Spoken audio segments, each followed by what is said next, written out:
In today's video, I'm sharing with you 5 things I stopped doing in order to live slowly. Let's get right into it. Okay, friends, I thought that it would be kind of nice to sit down and have a little chat with you about some big but also accessible slow living life lessons that I've learned throughout the years of me being on this journey and continue to be on this journey. And I thought that it would be kind of interesting to structure it in a way that's kind of like a negative. So instead of talking about things that I do on my slow living journey, I want to talk about things that I stopped doing while on my slow living journey. And because I stopped doing these things, it kind of had a domino effect and allowed me to have and continue on a slow living lifestyle. So I think these things are really, really important. I do think that they're pretty accessible, and I'll kind of talk you through my experience with these things that I stopped doing, and hopefully they will be helpful for you in your slow living journey as well. Okay, so the first thing that I stopped doing is I stopped telling myself that it's not possible to live slowly. And this needs a little bit of context. If you did not know, I am originally from New York City. I was born there. I lived there my entire life, never lived anywhere else up until just a few short years ago. So all I know is a fast paced lifestyle. All I know is the hustle culture, tunnel vision, just everything always constantly moving, never stopping, even in work life, school life, personal life, just everything in New York City is fast paced. That's just the natural pace of it there. So when I was living in New York City and I was kind of getting a feeling that I wanted to live a slower lifestyle, the first immediate thought that I got was that I couldn't, because it's just impossible to achieve something like that, especially living the life that I've always lived and being in an environment that only encourages a fast pace. However, obviously, I have been able to live a slower lifestyle, and I did start that journey in New York City. And I do think that people who live in major cities can live a slower, more mindful lifestyle. So, what I needed to do in order to simply get started, literally just getting started, was tell myself that I could live a slow lifestyle despite living in a fast-paced environment and only knowing this up until that point. And so this is pretty much a mindset shift practice. It's kind of unlearning what I've known in the past and what I've just been used to in the past, and opening up time and space and willingness to learn something completely different, to adopt a completely different lifestyle that I've never experienced before. And I think this is truly the first step for anyone's roadblock in trying to live a slower lifestyle. I think I get this question a lot, like, how do I simply begin? Or it just does not feel attainable given the lifestyle that you're currently living. And I think this is a good reminder that it's a lifestyle change. It's a big, big change. And so you have to be open, you have to be willing, and you have to make sacrifices or changes in order to make a lifestyle change. So, first things first, just telling yourself you can live a slow lifestyle will already open you up to so many opportunities and possibilities and get you kind of excited for the journey that you're about to get on. Okay, the second thing that I stopped doing is I stopped living a lifestyle that wasn't meant for me. Again, this really connects with me being a born and bred New Yorker, and there are some associations with a New Yorker. There are definitely stereotypes and all of the things. I don't need to get into that. I'm sure you all know what comes to mind when you think of a New York City person. And I definitely have a lot of those personality traits. I have a lot of those things. I definitely fit into the mold of some of those stereotypes. However, there is a particular lifestyle that is associated with New York City life, again, with the fast-paced kind of speed, but also there are just certain things that you do in New York City. There are just activities that you tend to do. It's just part of the New York City life, and a lot of those things are simply not interesting to me. A lot of those things do not appeal to me on a deeper level. These are just things that I was doing because I lived in New York, and all of my friends or my family members or just fellow New Yorkers do those things. and it wasn't something that was actually meant for me.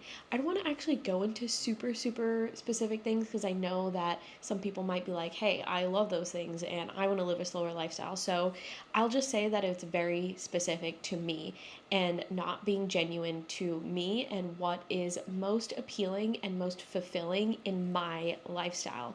I just wasn't finding it in the lifestyle that I was having before. And I needed to stop pretending like I needed to do those things and start opening up time and space to the things that are actually more fulfilling to me. And I feel like I have still been on that particular journey, like figuring out what I like, what I don't like, and the things that I want to do, the things that fulfill me, and I feel like I'm in a good, solid space right now. However, it's an ongoing thing. Like sometimes I do revert back to the things that I did in my New York City life, and sometimes I like it, sometimes I don't. Maybe it's just a comforting thing. It's just something that you have to work through. But the very first step in working through that is realizing that you're not living a fulfilling life. You're just kind of maybe following the pack, or maybe just doing things that are comfortable to you because you've always done it. It's like a routine. And then you just have to identify what is fulfilling to you. For me, I do that through journal work. I do that through reflection. I do that through kind of thinking of the things that excite me and then actually going and doing it and seeing how fulfilling it is for me in return. And experimentation, basically. Okay, the third thing that I stopped doing is I stopped breaking my own boundaries. This is a big, big one for me, and I am still working through this. I feel like I'm working through this every single day of my life, but when you're on a slow living journey, or if you're on a journey towards a more fulfilling life, you will need to set boundaries. You will need to set boundaries with your former life, with people that are used to, approaching you and doing things with you that are no longer serving you, and so many other things. And for me, and I know this is going to be contrary to what people think about New Yorkers, but I am a big people pleaser. I will put a lot of people's necessities and wants and needs before me, unfortunately. And so through me trying to figure out what my boundaries are on this slow living journey, people pleasing is definitely one of those things that came up and I needed to be really, really firm with. And I was breaking it left and right. I think up until maybe just 2 years ago, or less than that, I was just breaking my boundaries constantly. I would tell myself, like, I'm going to say no to certain things. I'm going to prioritize myself first in this situation. I'm going to look out for myself in this situation because it's best for my well-being. And so many times I'll do a U-turn and I'll be like, okay, I'll do that. Or I'll overcommit, or I'll say yes to the people that I know I want to say no to, or I'll say yes to things that I want to say no to. And, basically breaking my boundaries in terms of people pleasing. And it wasn't up until, like I said, maybe 2 years ago, I'm kind of like rounding up there. It's probably even less than that.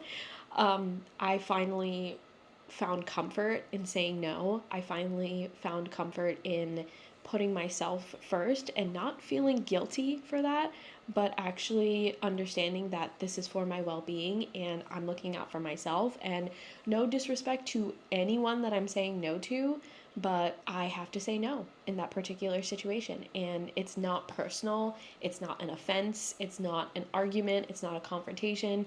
It's just simply me protecting my boundaries and me looking out for myself and protecting the lifestyle that I am curating and creating for myself. Certain things just cannot get in the way of that. Okay, the fourth thing that I stopped doing is I stopped caring about how I'm being perceived. I do get a lot of questions about this. I get questions of people asking me like, I want to live a slower lifestyle, but I don't want people to think that I'm boring, or I don't want people to think that I'm weird or different than them. And to answer that question, and it's also part of my personal experience, I have to simply just stop caring what other people think about me or how they perceive me. If I am confident in what I love and what is fulfilling to me and the lifestyle that I'm on, nothing else is really going to get in the way of that, because I am just so confident in the lifestyle that I'm living. And it took a really long time to get to that point because, of course, like I said, I didn't want people to think I'm weird, or other people think this as well. Yeah, don't want people to think that I'm weird or different. Again, a whole life living in New York City, you have an identity. And when you decide one day that you want to completely transform that, other people in your life, so many people that you've had relationships with in your entire life, are going to be like, what's going on? This is weird.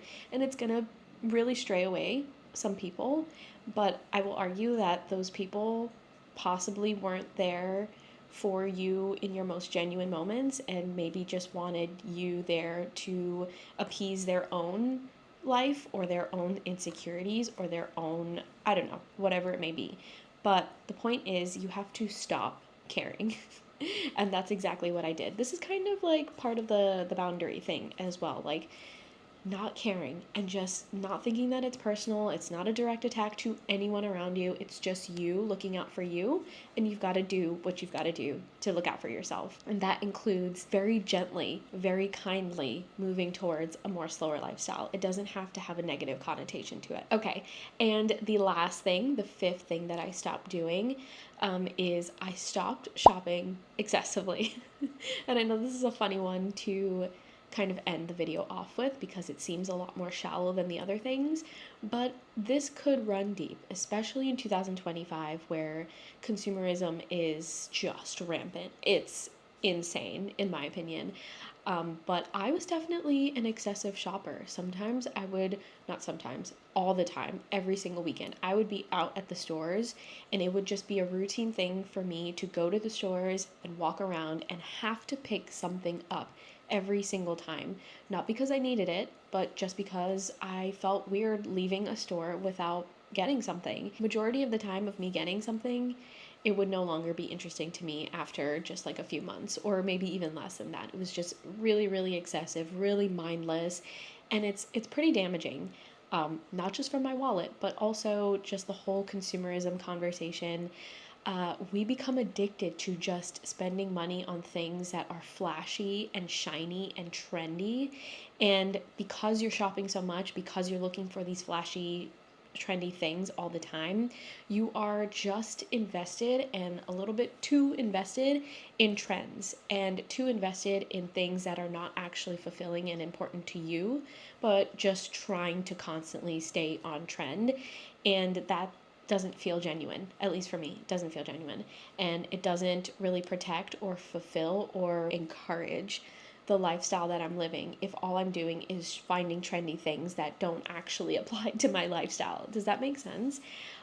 It just doesn't feel, again, it just doesn't feel right. It doesn't feel fitting. Hopefully that makes sense. But in return, because I've stopped shopping excessively, I have been shopping more intentionally and mindfully. And I've talked about this recently, but I really want to get into a habit of, when I'm purchasing something, it has a meaning, it has a purpose, it has a story even behind it. And that might sound really deep for just a purchase, but it does really help you shop a lot less because you are so deeply looking for impact. And I think that's how we should be shopping. We should be shopping and thinking about impact and thinking about how this actually fulfills my lifestyle. And I'm not talking about our basic necessities. I'm not talking about the groceries or anything like that, although I am kind of minimal in my grocery shopping as well. But I just mean for extra things, for things that, like, you're scrolling on TikTok and you're like, oh my God, do I need this single use item?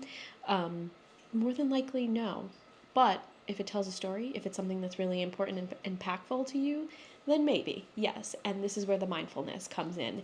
And I do think that that's really important on a slow living journey, is to be mindful and intentional, even all the way down to what you are purchasing. But that is all for this video. I hope it was interesting, insightful. Maybe it gave you some clarity into the slow living journey in general, and a bit of my perspective on my personal slow living journey. I do have plenty of other things that I stopped doing or started doing on my slow living journey. So if you are curious to hear more about that, definitely let me know in the comments. If you have any questions about the slow living journey, no matter how basic they may seem to you, please do leave them in the comments. I think some of the most basic slow living questions are the most integral and important ones, because those are the roadblocks that help us kind of get started, and getting started is the hardest part. So please feel free to ask whatever you would like in the comments. Thank you so much for being here, and I will talk to you in the next video.